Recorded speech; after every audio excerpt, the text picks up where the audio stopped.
Welcome to section 13.5. We are dealing with what we call a law of sines. And before we start, we got to talk about one major issue. You are using this when you don't have a right triangle. Highlight it, circle it, star it, do all three. We don't use the law of sines for right triangles because we have Pythagorean theorem, we have sine, cosine, and tangent in order to help us with that. For 13.5 and 13.6, we're dealing with what happens if none of my angles are 90 degrees. And this is an alternative method, one of the methods to solving triangles if there's no 90-degree angle. Now, what is the idea? We're going to take the ratio of angles and sides is kind of what we're working with. Now, I'm going to use this version of it. You'll notice they're pretty much the same. But I always put my angle on top. Habit is my only reason for it. But what you do is you use two ratios at a time. And I'm going to show you how to pick which ratios to use and things like that. Whatever you do, though, as you go through, you want to make sure that you draw a picture. Okay? Now, again, when you're talking about pictures, I don't mean you have to get a protractor out and make me exactly 102 degrees or anything like that. But it definitely needs to be approximated. All of your triangles cannot look like this. All of them cannot look like equilateral triangles. If they do, I am taking some points because we expect that after geometry you can approximate some angles. Okay, so let's talk about the first example. I'm given two angles, a 28 degree and a 102 degree, and one of the sides, which is 8. I always start, if I have an obtuse angle, I always start with my obtuse angle. 90 degrees is right, so 102 degrees is probably a little bit more than that. And again, it's only an approximation. But let's say here's 102 degrees, which is angle B. Across from angle B is side B, which I don't have, so I'm just going to use a little b. Now, another angle is 28 degrees, and I'm going to put that down here, which is angle A. Across from angle A is side A, which we know is 8. That leaves us the other angle of C, and side C is across from that. So part of your points for these homework questions or for these on a quiz will be your drawing. Minimal points, but at least they're there. Now, whatever you do, I'm going to pick a different color because I want to show you. You're always looking for the ratio of an angle and a side.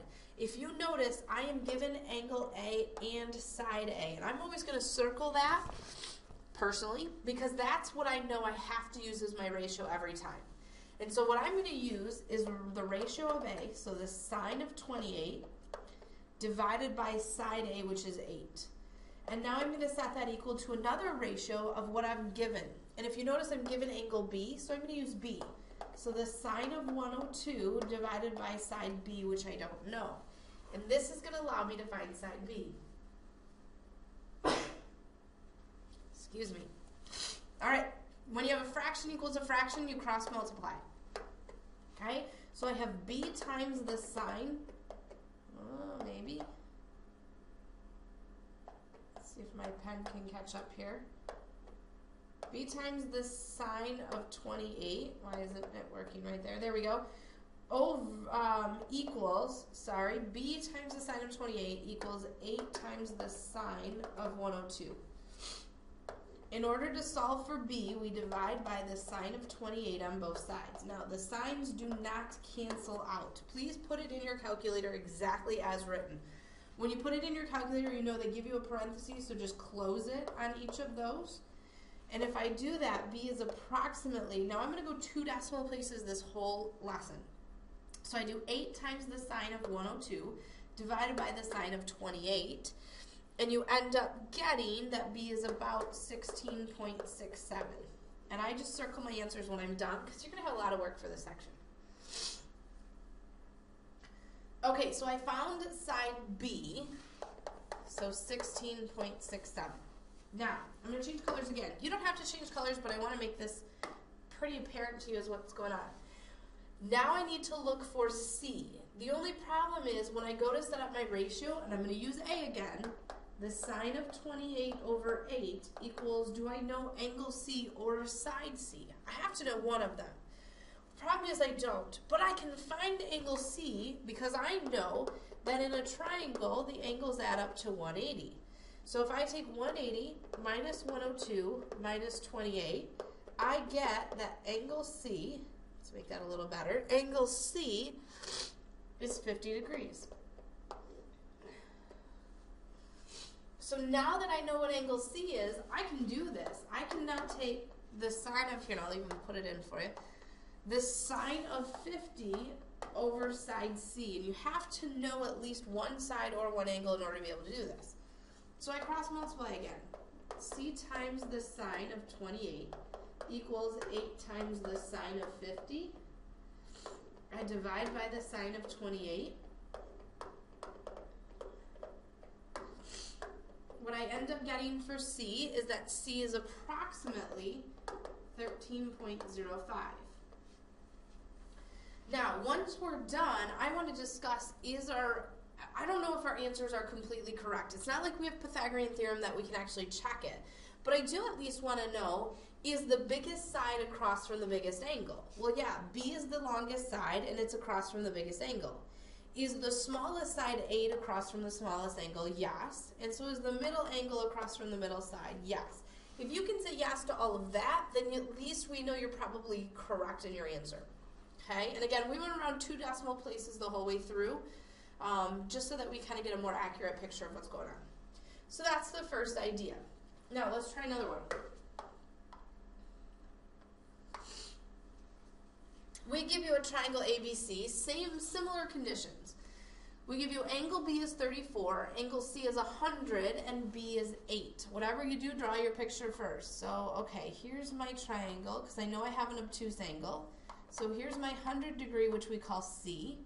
Side C I don't have, so I'm going to call that just C. 34 degrees, again, I always put mine down here, but 34 degrees is B. I know side B is 8. That means this is an A, this is an A.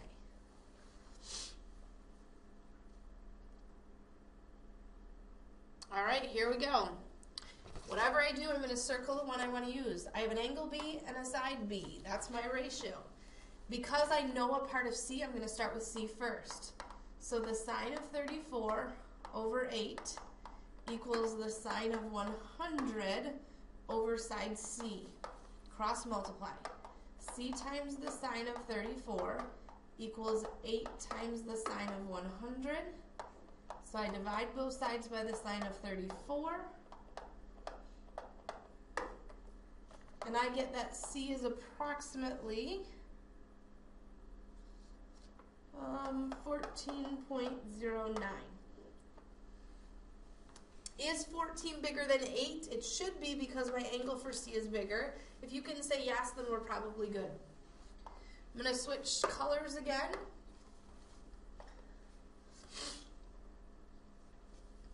I'm now going to find angle A. Because I know that angles add up to 180, I'm going to say 180 minus 100 minus 34.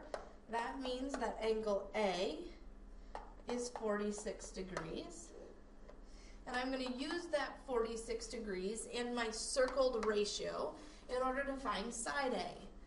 So we go back to my ratio. The sine of 34 over 8 equals, now let's do A, the sine of 46 over side A. Cross multiply. A times the sine of 34 equals 8 times the sine of 46. We divide both sides by the sine of 34. And A is approximately 10.29 degrees. Oh, not degrees, it's a side length. I apologize.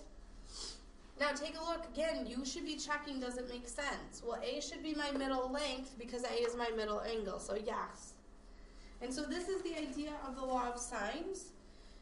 And I'm going to show you a couple of other cases and things that work. There are going to be questions that I'm going to ask you to do on your own and come to class ready, because I'm going to have some people present some ideas or at least walk me through things. So be aware of that coming up. For example, this next one.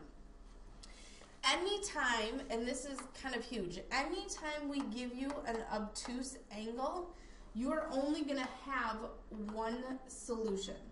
And that means that we can only draw a picture for one triangle. And the thought in your head might be, wait a second, we're going to be drawing more than one triangle? And the answer is yes. There's going to be cases when that occurs, but anytime an obtuse angle is given to you, there's only one way that we can have one obtuse angle in a triangle. You can't have two obtuse angles or you're already be over the 180.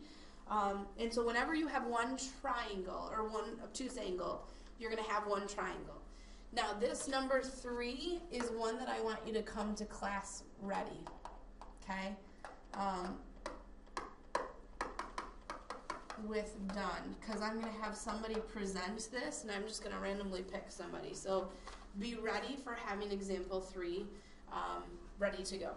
Okay, now I do want to talk about example 4 because there's a slight difference there. As we look at example 4, they only give us one angle. The angle is an acute angle. So I'm going to try and draw a picture, and 77, I don't know, seems something like this. So 77 degrees is angle A. Across from angle A is side A, which is 6.1. B looks to be bigger, so I'm going to put B up here because maybe this is a little bigger, but side B is 9. I'm going to label this B. So C I'm going to put here, which means side C goes there. Okay, and again, you're adjusting your picture to look like your angle. All right, so let's start going through. I'm going to circle again my angle and my side. So let me start my ratio. The sine of 77 over 6.1 equals, I have B, so I'm going to use B. The sine of B over 9. And if I cross multiply, I'm going to write it this way so that what I'm looking for is always on the left-hand side. 6.1 times the sine of B equals 9 times the sine of 77. If I divide both sides by 6.1, I get that the sine of B is approximately, and I'm going to round my decimal, 1.43. Okay, now let me go back to 13.4. If I give you the sine of an angle, how do you find its angle? That was the whole point of 13.4. In order to find an angle, you use the inverse. So to find angle B, we take the inverse sine of 1.43. Now let's talk about it. Sine is a y value. What is the lowest and the highest y values that you can have on your unit circle? Well, the highest is 1 and the lowest is -1. 1.43 is bigger than 1. Because it's bigger than 1, you can never take an inverse sine, so we say no triangle exists. Make a little note. 1.43 is greater than 1, so you cannot inverse sine something bigger than 1, because remember, the value has to be between -1 and 1. So kind of keep that in mind as you're going through. Again, you can never inverse something greater than 1 if you're talking about sine or cosine. And in this case, it's sine, so it's not a possibility. Okay, so that's why no triangle does work. This on your own, again, I'm going to say come to class with it ready. Because again, I'm going to have somebody else put that one up as well.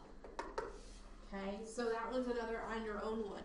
Before you watch the rest of the video, please pause this and do it, so that you're set, because what's coming up next is different. I would like you to finish this so you don't get confused as you go through, okay? Now let's move to the next page.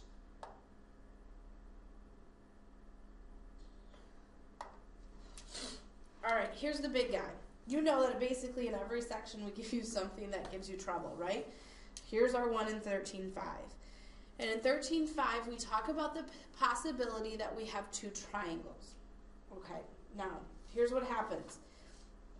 When I was younger, in middle school, and we had more time to do things, they would give us lengths of like hard spaghetti or pipe cleaners, you know, things like that. And they would ask us, can you draw these triangles given certain stipulations?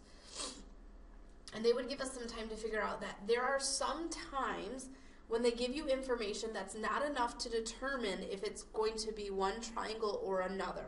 And this is the case.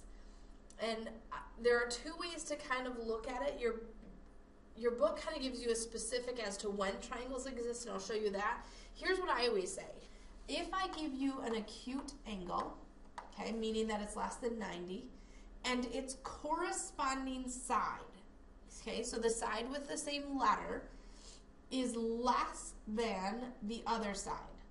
So corresponding side is less than the other side. You have the possibilities for two triangles. And sometimes that's tough to think of, so I'm going to show you the way your book kind of describes it as well. But again, you're kind of looking at when is there a possibility. Here's what your book says.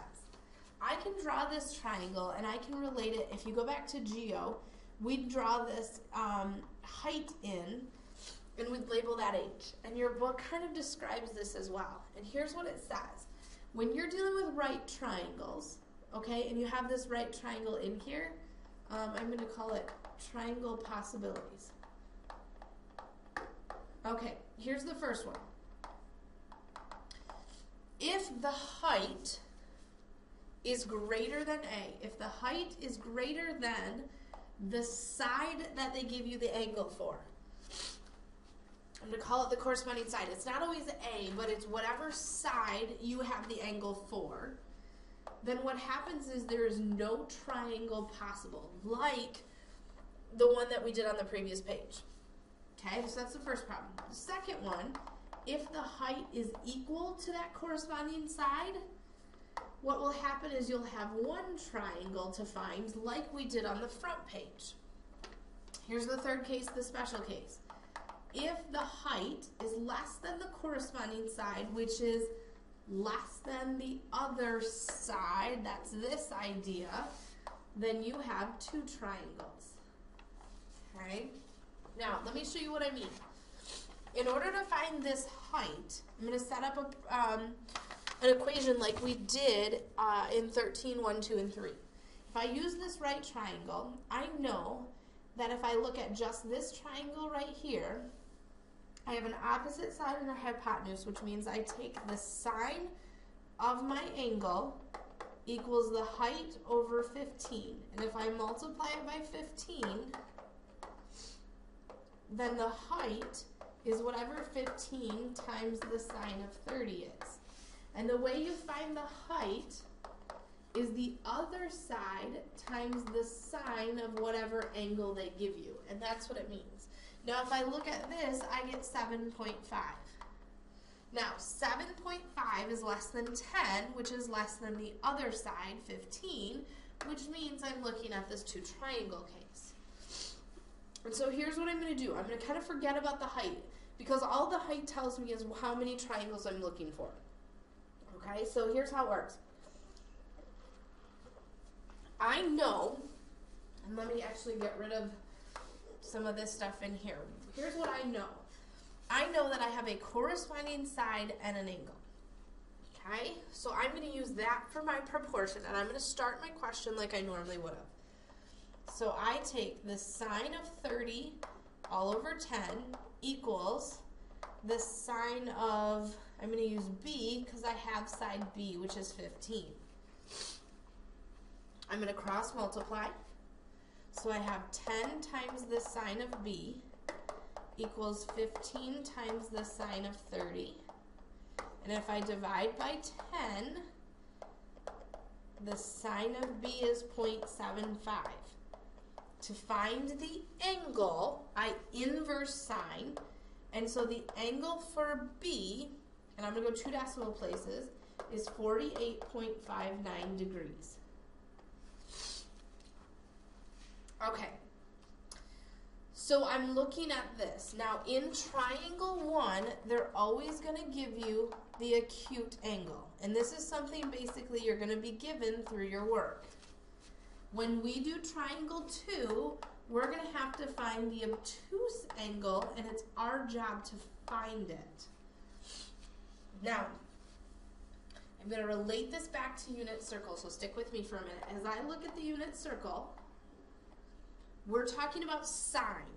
Sine is the y value. And you have just told me in this first triangle that I get an angle here that's 48.59 degrees. Now, where else is sine positive? Sine is positive 0.75 in quadrant 2 because it's a y value. The question we're looking for, I'm going to change my color here a minute, is what is this whole angle? And in order to find that angle, I'm going to take 180 and I'm going to subtract my reference angle of 48.59. What this tells me now is that angle B is 131.41 degrees. That's this angle.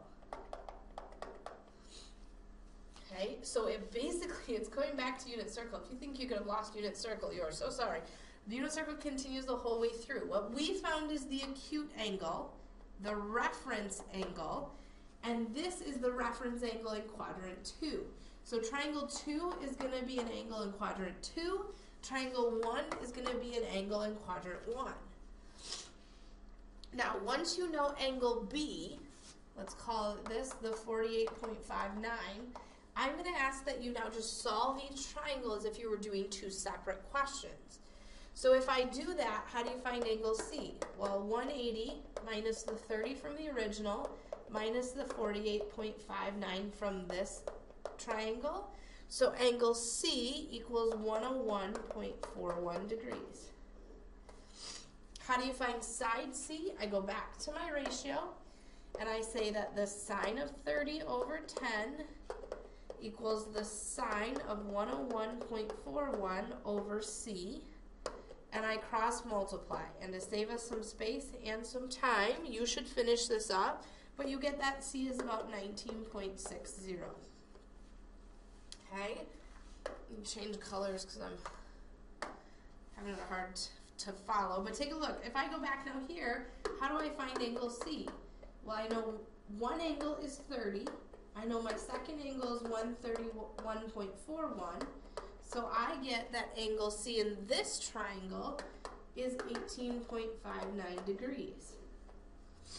And if this is 18.59, I go back to my ratio, and now I find side C here.